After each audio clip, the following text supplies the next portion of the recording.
Mesdames, Messieurs, bonsoir et merci donc de nous retrouver pour cette édition de Corps diplomatique. Une édition de Corps diplomatique que nous voulons bilingue, puisqu'on l'a suivi tout à l'heure, les reportages étaient faits en français, mais on va se faire le devoir, compte tenu des origines de notre invité du soir, de nous exprimer en anglais, et vous voudriez bien nous excuser pour l'anglais, certainement pas très bon que nous vous produirons ce soir. Mais tout compte fait, nous recevons ce soir M. Frank Weston. Il est le président fondateur de l'ONG internationale IMSCO que nous recevons donc ce soir. Cette ONG vient de s'installer au Cameroun. Nous en parlerons tout au long de cette édition donc de Corps diplomatique. Ladies and gentlemen, dear televiewers, thank you and welcome to this edition of Corps diplomatique, which is bilingual today. It is the first time we do it because today we receive Mr. Frank Weston, who is the founder of IMSCO. It is an international NGO.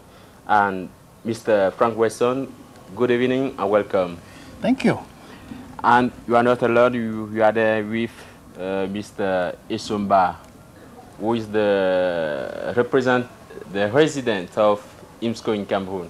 Bonsoir, Monsieur Isumba. Thank you very much. So, we know that you are the founder of IMSCO NGO. There are maybe many people who don't know more about this organization. Can you tell us something about IMSCO? Sure. IMSCO is, for those of us who are members of it now, is a fascinating institution. And I use the word institution because Africa and African people and people in developing countries, we really need to focus on institution building. IMSCO stands for, that's the acronym, it stands for International Multiracial Shared Cultural Organization. The organization was first founded in 1978, but we were inducted into the United Nations in 1995. And it was inducted to the United Nations after doing years of research. We saw so many NGOs at the United Nations, and they really have their own agendas, which one can understand to a point.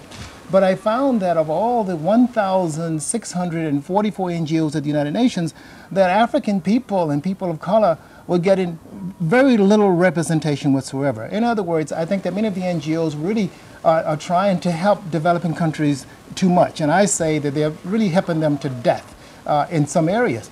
What we've looked at and what we're saying is that IMSCO is now an organization that all people around the world, whether it be Africans or Asians or Europeans, it's an organization for the world. However, our priorities are the least developed countries and our emerging nations where people have been traditionally locked out of these international systems such as the United Nations.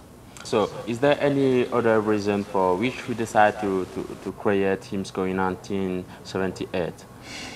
Yes, there were, because here Africans in America, and I really looked at our community and the tremendous power that we have in the United States. There was no way to export that power, export that influence. The American government speaks for American government issues, and one can understand that. And that's why the NGOs were created, so that we would be able to go into governments and play a role. We created the organization because we wanted to let the world know what we were bringing to the table and what we can bring to the table and have been bringing to the table all along. We are not a poor people in America that's just sitting there waiting for welfare or handouts. That ended years ago. We built America, but we cannot and we're not able to really be able to get the influence to do that. And by the way, finally, on that issue, the United Nations obviously give us the platform to reach into 192 countries, or is it 292 countries? And Cameroon, of course, was one of those countries that helped to give us the mandate that we have to link business cultures. That's another important point. We are not at the United Nations to help people and teach people how to feed their babies. They already know that. And we don't want to come out helping people in, I think, very rich areas like Cameroon and say that they are poor. People here are not poor. People here are locked out. They are disenfranchised. They are marginalized. And IMSCO, our chief chief aims are to help develop and grow and link international business culture. And you always say that only black people can give black power. What that mean? Yes, only black people can give black people power. And the reason why I say that, I made a statement yesterday in one of in the conference that we were having, that you cannot send an elephant to nurse or to tell a giraffe how to raise a giraffe. Yeah. You just cannot do it. We have been inundated in Africa and some of these Asian, these other developing countries by non-African NGOs. They are taking business opportunities away from us by saying, oh, you poor people, we're helping you. No, you're not helping us. What you're doing is you're interfering in many cases with these people's development. For instance, I had a conversation at the United Nations a couple of days ago, a few days before I left New York. And it's a major NGO at the UN. I went to them and said, fine, you say now you're going to be an umbrella group for all these NGOs, and you're now going to tell them how to go into Africa in these areas. But what do you know? You haven't come to Africans in America and met with us. So I mean, it's so serious that we literally had to threaten to sue them if they don't pull back a bit, because this is wrong. We cannot develop with everyone coming in helping us to death. These people are actually more of a hindrance to development. So, and I think that the United Nations need to begin to look at these problems as with us and begin to address them. IMSCO also work with United Nations. Tell us how you collaborate with this great institution. This is a very good question, because I think that the people here in Cameroon and throughout Africa and the world need to know that NGOs are a very useful, and I even dare say very powerful entities inside of the United Nations. We work inside and under the umbrella of the Economic and Social Council. And I'll repeat that, Economic and Social Council. Our interests are socio-economic issues, and we feel that the ECOSOC has empowered us to go out and to help people or assist people around the world in linking with each other so that they can move their commerce themselves, so that they can develop their small businesses themselves and not be barred by the World Trade Organization or by all these other huge institutions that are only looking at multinational concerns. So we're inside of ECOSOC, and we're saying what we can do now is help break down this model into smaller components, so that these organizations, for instance, in America, the small businesses are the largest suppliers of jobs in the United States of America. I read that IMSCO have an effective presence in more than 191 countries around the world.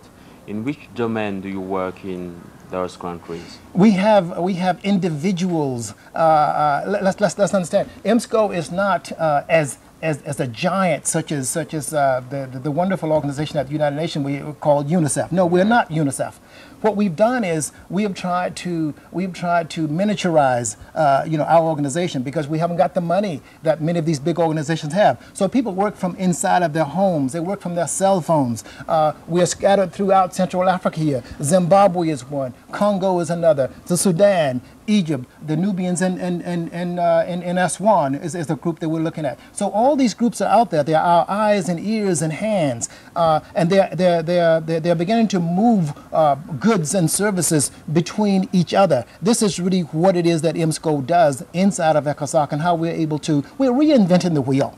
That's really what we're doing. I just want to know, is there any influence of colonialism in your action in the field in some African countries? Now you get into the meat of the matter. There's only one way to answer it. Yes, there is. Colonialism is not dead in Africa. It is a major evil stigma that is billions and trillions out of this continent. For instance, Mr. Tony Blair, he's got a campaign going now that he goes to Kenya and he says he's going to now help Africa. Well, I don't see how he's going to help Africa, all of Africa, when he's oppressing Zimbabwe. Because Zimbabwe stands and says, no, we want our land back. Without the land in Zimbabwe, then Zimbabwe has no credit.